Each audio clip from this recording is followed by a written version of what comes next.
Praise the lord. గట్టిగా హల్లెలూయా, హల్లెలూయా. ప్రభుత్వాలు కూడా తప్పనిసరి మనిషికి అందించవలసింది ఏం తెలుసండి? ఆహారము, నీళ్లు. రోడ్లు వేసామా, ఏంటండి సిటీ కట్టామా, బ్రిడ్జ్లు వేసామా అనేదానికన్నా దేశంలో ఉన్న ప్రతి వాళ్ళు పేదరికం లేకుండా 3 పూట్ల సమృద్ధిగా భోంచేస్తున్నారనేది చాలా ముఖ్యం. అందుకొరకే చూడండి, దేశాన్ని పాలిస్తున్న వాళ్ళు, రాష్ట్రాలను పాలిస్తున్న వాళ్ళు, అది ఏ దేశమైనా, అది ఏ రాష్ట్రమైనా, ప్రజలకి అమెరికా అలాంటి దేశాలకు మేము వెళ్ళినప్పుడు అక్కడ గమనించింది ఏంటంటే, అక్కడ పేదవాళ్ళందరూ కూడా అక్కడ హోటల్స్ ఉంటాయండి, కొన్ని రెస్టారెంట్లు ఉంటాయి. పేదవాళ్ళకి కూపన్ లాగా ఏదో ఇచ్చేస్తారు, నెలకు సరిపడే కూపన్ లాంటిది ఇచ్చేస్తారు. వాళ్ళు వెళ్ళి అక్కడ ఇచ్చి ఫుడ్ తినొచ్చాడు. భిక్షగాడైనా, లేకపోతే అడుక్కునేవాడైనా, లేకపోతే పిచ్చివాడైనా, లేకపోతే పేదవాడైనా, ఇల్లు లేనివాడైనా, వాళ్ళకి ఆ గవర్నమెంట్ ఏదో ఇచ్చేస్తుందండి, కూపన్ లాంటిది ఇస్తారు. అది తీసుకెళ్ళి ఆ హోటల్లో ఇస్తే ఫుడ్ ఇచ్చేస్తారు, తినేసి వెళ్ళిపోతుంటారు పేదవాళ్ళకి. ఆహారం నీళ్లు అనేది చాలా ప్రాముఖ్యమైనది.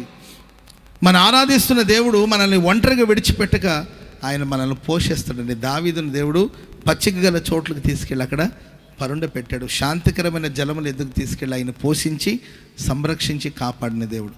ఈ ప్రశస్త రాత్రి నా దేవుడు నీకు తోడుగా ఉండి నీ ప్రతి అక్కర్లు, నీ ప్రతి అవసరాలు తీర్చి అద్భుతంగా నా దేవుడు నిన్ను పోషించునుగాక.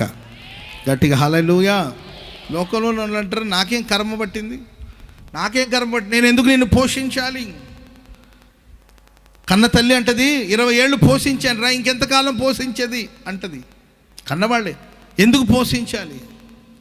పిల్లలు అంటారండి తల్లిదండ్రులు చూసి, నేను ఎందుకు పోషించాలి? లోపల నేను ఎన్నో విషయాలు చూస్తూ ఉన్నానండి. తల్లిదండ్రులు కూడా వాటాలు వేసుకుంటూ ఉంటారు. ఆస్తి పంపకాలు అంటారు కదండి. ఆస్తిని పంచుకున్నట్లు తల్లిదండ్రులు కూడా పిల్లలు పంచుకుంటారు. నాన్న నీవు తీసుకెళ్ళు, అమ్మ నేను తీసుకెళ్తాను. ఆస్తిని పంచుకోను కదా, అట్లా తల్లిదండ్రులు కూడా పంచుకునేవాళ్ళు లేకపోలేదు. తండ్రిని కోల్పోయి ఒకవేళ తల్లి మాత్రం ఉందనుకోండి, ఆ తల్లిని వాటాలు వేసుకుంటారు అనమాట. 3 నెలలు నా దగ్గర ఉంటారు, 4 నెలలు నీ దగ్గర ఉంటారు, 2 నెలలు వాళ్ళ దగ్గర ఉంటారని చెప్పి. ఎందుకంటే నేను ఎందుకు పోషించాలి? నన్ను మాత్రమే కన్నదా ఈ తల్లి? మీ అందరిని కనలేదా? నాకేనా బాధ్యత? నేనే పోషించాలా? ప్రతిదానికి వచ్చి నా గుండెల మీద కూర్చుంటే ఎట్లా? నేనే ఎందుకు పోషించాలని లోకంలో లేరంటారండి. నేను పోషిస్తాను, నేను సంరక్షిస్తాను, నేను కాపాడుతానని మనుషులు లోకంలో కనబడరు. కానీ మనకు తోడి ఉండే దేవుడు ఎవరు తెలుసండి ప్రియులరా? ఆకాశ పక్షులను పోషించే దేవుడు, ఏ లోటు కలగకుండా మనల్ని అద్భుతంగా పోషించి సంరక్షించడానికి శక్తిగల దేవుడు, సమర్థుడైన దేవుడు. స్తోత్రం చెప్పండి అందరూ గట్టిగా హల్లెలూయా. ఏలియాకు ఒక సమస్య వచ్చిందండి. ఒక పెద్ద దైవ సేవకుడు ఆయన, గొప్ప సేవకుడు ఆయన. కానీ ఆయనకు ఒక చిన్న సమస్య వచ్చి ఆయన ఊరు విడిచి దూరంగా పారిపోతున్నాడు. అరణ్య మార్గాన ప్రయాణం చేస్తున్నాడు. అప్పటిదాకా ఒక పనివాడు తనతో పాటు వచ్చాడు. ఆ పనివాడిని ఆపి ఒక దిన ప్రయాణం చేసుకుంటూ వెళ్ళి బదరి వృక్షం కింద కూర్చొని మరణాపేక్ష గలవాడై, ప్రాణం మీద విరక్తి కలిగి మరణాపేక్ష గలవాడై, నేను చనిపోతే బాగుంటుంది అనుకుని ఆ బదరి వృక్షం కింద ఉన్నాడు. అప్పటిదాకా తనతో వచ్చిన పనివాడు ఆగిపోయాడు. సరే ఆయన ఆగమన్నాడే అనుకోండి, సరే ఏం తింటాడు మా పెద్దయ్య గారు, ఆయన ఏదో బాధలో ఉండని వెళ్ళిపోయాడు, ఏం తింటాడు, ఎలా ఉంటాడు, ఏంటి పరిస్థితి, ఏమి ఆలోచించకుండా నాకేం పట్టింది, ఆయనే వద్దన్నాడు కదా అని చెప్పి దూరంగా నిలిచిపోయాడు. కర్మేలు పర్వతం మీద ఉన్నప్పుడు ఏంటండి, దేవుని పరిచర్య చేస్తున్నప్పుడు, ప్రభు పరిచర్యలో సాగిపోతున్నప్పుడు అన్ని సందర్భాల్లో ఉన్న పనివాడు కావచ్చు, కానీ తను ఒంటరిగా విడిచిపెట్టారు. కానీ ఆకాశమందు దేవుడు ఏలియాను ఒంటరిగా విడిచిపెట్టలేదండి. పరలోకం నుండి శ్రేష్టమైన ఆహారాన్ని పంపించాడు. చెప్పలు కూడా మందరు గట్టిగా హల్లెలూయా.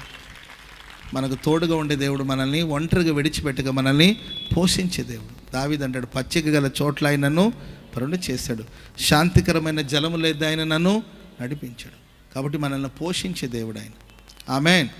అబ్రహాం గారి కుటుంబాన్ని మనం గమనిస్తే, అబ్రహాం గారు ఎంత ఆతిథ్యం ఇచ్చేవాడంటే, ఎవరో 3 మనుషులు, అంత వాళ్ళు ఎవరో ఇంకా వివరంగా తెలియలేదన్నమాట.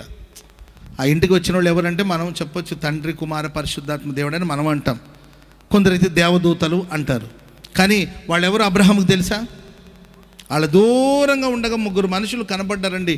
గుడారం వాకిట కూర్చున్నవాడు లేచి పరిగెత్తుకుంటూ వెళ్ళి సాగిలపడి, బాబు ఇంటికి రండి, మీ కటాక్షం నా మీద ఉంటే దయచేసి నన్ను దాటిపోవద్దు, మా ఇంటికి రండి, కాళ్ళు చేతులు కడుక్కోండి, మీకు కొంచెం ఆహారాన్ని సిద్ధపరుస్తాను, భోంచేసి వెళ్ళండి.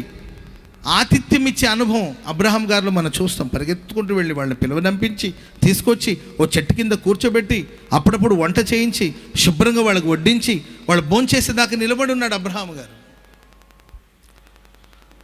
ఎవరో గుర్తు తెలియని మనుషులు ఎవరో ఆ దారిలో వెళుతుంటే వాళ్ళని తీసుకొచ్చి వాళ్ళకి ఆతిథ్యం ఇచ్చి సేవ చేసి ప్రేమ చూపేవు కదా. నీ ఇంట్లో ఉన్న హాగరు, నీ కుమారుడైన ఇష్మాయేలు వాళ్ళ ఇంట్లో నుండి బయటికి పంపించేటప్పుడు కొంత రొట్టెను ఒక నీళ్ల తిత్తినిచ్చి ఇంట్లో నుండి బయటికి పంపివేశాడు. రొట్టెను కొంచెం నీళ్ళనిచ్చి బయటికి పంపించేశారండి. ఆ రొట్టె కొంతసేపటికి అయిపోయింది, నీళ్లు తాగాడు, ఆ నీళ్లు కూడా అయిపోయింది. చివరికి చావు బ్రతుకు మధ్యలోకి వెళ్ళిపోయాడు. చావు బ్రతుకు మధ్యలోకి వెళ్ళిపోయాడండి ఇష్మాయేలు. ఆ పిల్లవాడిని చావు చూడలేక ఆ తల్లి కేకలు వేసింది, కన్నీళ్లు విడిచింది, ప్రలాపించింది. కొన్ని పర్యాయాలు కొన్నిసారి చూడండి, ఎవరెవరికో మేలు చేస్తుంటారు, ఇంట్లో వాళ్ళని పట్టించుకోరు. ఎవరో దారిలో వెళ్ళే వాళ్ళకి ఆతిథ్యం ఇచ్చిన అబ్రహాము, అందరి ఆహారాన్ని గురించి పట్టించుకున్న అబ్రహాము తన కొడుకు, తన కుమారుడు, తన కుటుంబాన్ని పట్టించుకోలేని పరిస్థితిని మనం అక్కడ చూస్తున్నాం. కానీ ఆకాశమందున దేవుడు ఆ చిన్నవాడు ఆ పొదనడవి నుండి మూలుగుతున్న ఆ మూలుగును విని ఆ మొరను ఆలకించి హాగరు కోసం, హాగరు కుమారుడైన ఇష్మాయిల్ కోసం దేవుడు దిగివచ్చి ఆ ఎడారిలో దేవుడు నీటి ఊటలను పుట్టించాడు. చెప్పలు కూడా మందరు గట్టిగా గట్టి గట్టి గట్టి గట్టిగా హల్లెలూయా. కాబట్టి దేవుని బిడ్డలారా, ఈ ప్రశస్త రాత్రి ఆయన సన్నిధికి కూడి వచ్చిన నీ జీవితంలో ఒంటరితనం, ఒంటరిగా ప్రయాణం చేస్తున్నావా? అందరి చేత విడువబడిన స్థితిలో ఉన్నావా? అందరి చేత మరవబడిన పరిస్థితులు ఉన్నావా? గాఢాంధకారపు అనుభవాలను సంచరిస్తున్నావా? నా దేవుడు నీకు తోడుగా ఉండి నిన్ను పోషిస్తాడు. వాక్యం సెలవిస్తుంది, ప్రియులరా, దావీదుని దేవుడు పోషించాడు.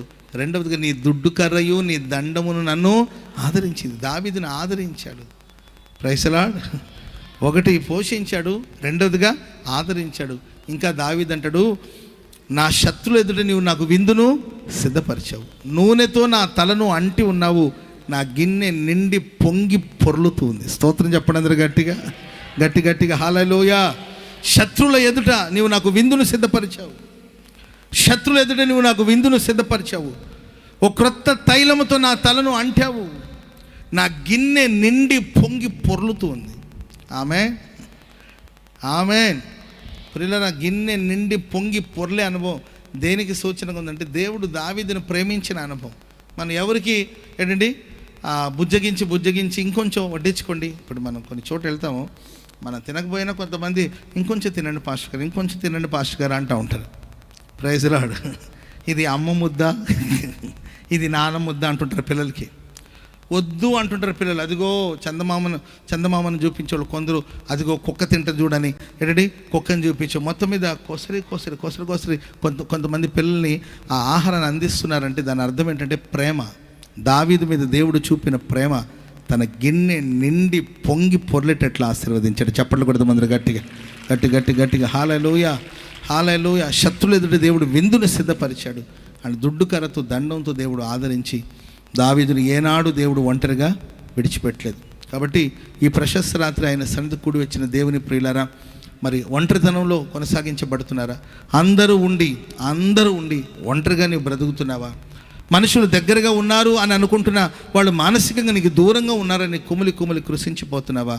నీవు ఆయనకి ఇష్టమైన పనులు చేయగలిగితే ఆయన ఎల్లప్పుడూ నీకు తోడుగా ఉండి నేను ఏమాత్రం ఒంటరిగా విడిచిపెట్టక నేను పోషిస్తాడు, నేను ఆదరిస్తాడు, నేను ప్రేమిస్తాడు, నేను గణపరుస్తాడు. కృపాక్షేమాలు నీ జీవితకాలం అంతా నేను వెంబడించినట్లుగా ప్రభు చేస్తాడు. చెప్పండి కూడా దేవునికి స్తోత్రం చెప్పండి గట్టిగా హల్లెలూయా. కృపా క్షేమం, కృప కోసం క్షేమం కొరకు నీవు ఎదగవలసిన అవసరం ఉండదండి. కృపాక్షేమం ఎల్లప్పుడూ నీ వెంట ఉంటుంది. ఆమెన్ చెప్పండి అందరూ గట్టిగా.